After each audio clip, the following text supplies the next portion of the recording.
So in my other video about Zhilei Zhang versus Deontay Wilder, I spoke about how I'm very interested in the heavyweight fights taking place on this 5v5 undercard. And of course, we have this one, Daniel Dubois versus Filip Hrgovic.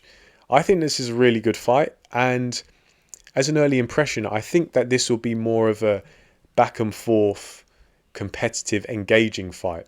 I'm not sure if the finish is going to be as spectacular as I anticipate the Wilder Zhang finish might be.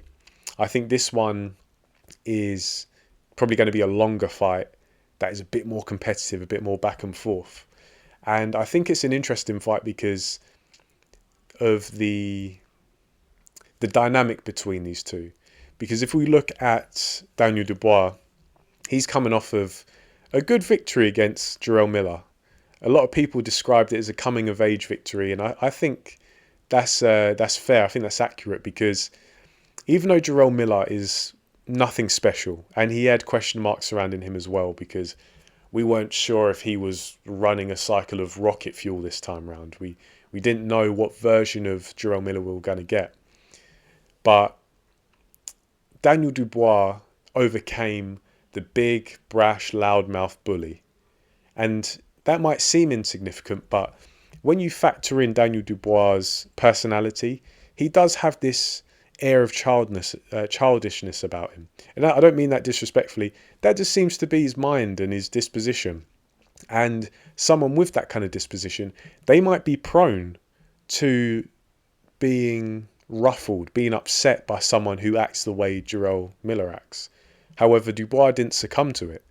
He he had his attempt at trash talking, which was, that was sweet, bless him. But, he couldn't stand a chance trash talking against Jarrell Miller.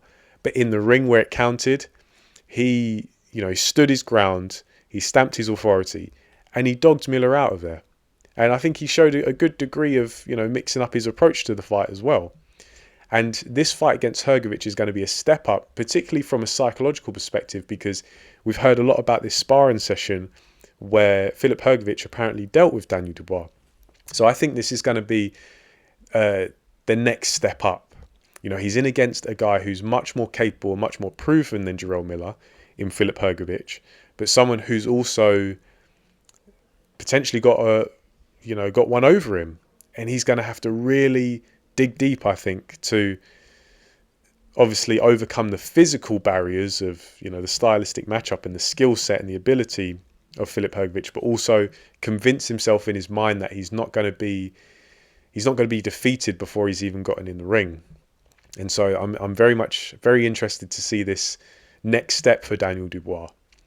With Filip Hrgovic, I've never been that impressed by him, I've got to be honest. A lot of people have sung his praises, and yeah, I see him as a good addition to the heavyweight division. I think he is a good, solid fighter, and he's going to get some good wins throughout his career.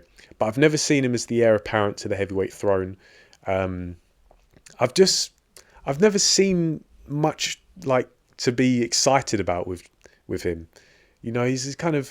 He's a big guy, he's kind of stiff, he has that long range boxing. He's tough, he's got a decent punch. I didn't see that X factor in him. I didn't see that cutting edge like a lot of the fighters have. That being said though, I think stylistically I'd probably favour him over Dubois from a practical sense with his skill set, with his style. I think he's going to be able to time Dubois, particularly at long range, because Dubois' defense it's not great, to say the least. However, with Filip Hrgovic, once again, if we revisit the psychological perspective, he seems to be very flat, very uninterested recently in his fights, and I suspect it's maybe a bit of a complacency thing. I don't think nerves affect Filip Hrgovic. He doesn't strike me as the kind of person who gets anxious. I think he's the kind of guy who he needs to feel like he's really up against it to get the best out of him. He's fighting these fellow contenders, and I don't think he's really up for it. Whereas I think if he is to get a title shot and he knows he has to now wrestle a belt from a champion, that's when we're probably going to see the best of him. And that can be good because he's probably not going to succumb to the pressure. However, it could be bad because he might slip up when he's fighting one of these lower level contenders.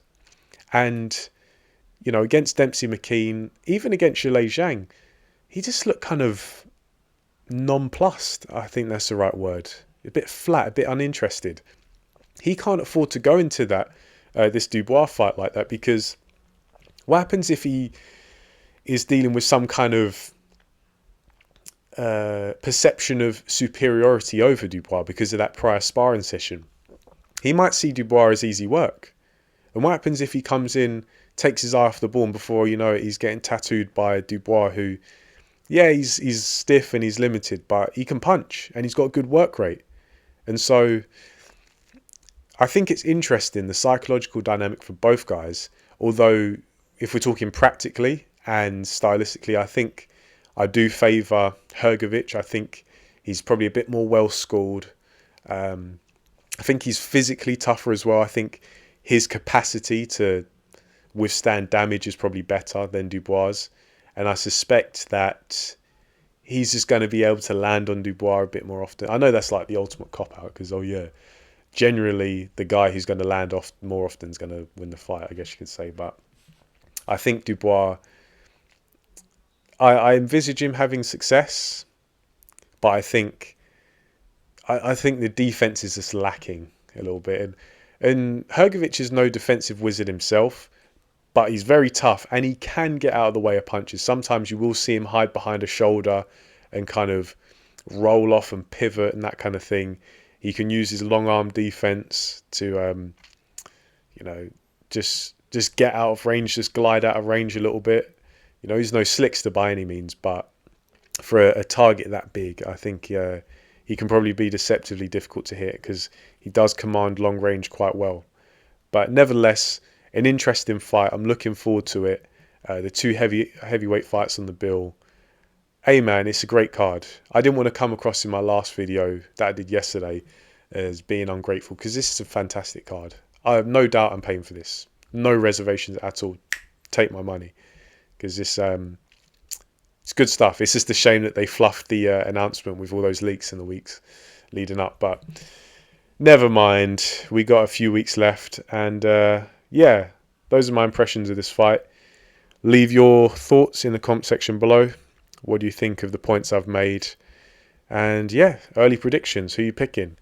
But for now, thanks for listening, and I'll catch you in the next video.